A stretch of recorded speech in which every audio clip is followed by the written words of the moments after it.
Nós temos de duas moções e me que pedi referir palestra de duas moções.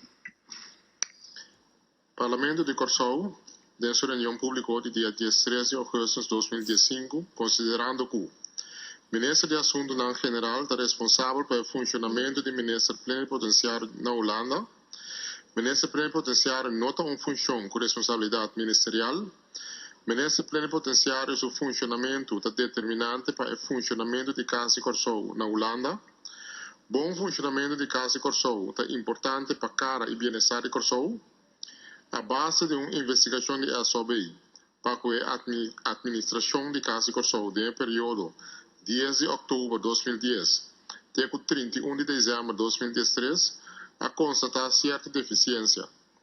A base de uma investigação de Ombudsman a constatar diferente deficiência no funcionamento do Ministro Plenipotenciário.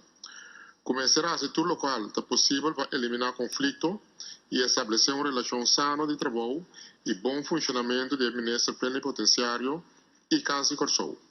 Aquela constatada em reunião do Parlamento de 13 de agosto de 2015, com o documento do Secretário-Geral de Assuntos Não General, reparti titular Update em zaken actieplan in zaken SOAB-rapport KGMC, está confirmar que uma parte grande de recomendação de SOAB ainda não queda implementar completamente.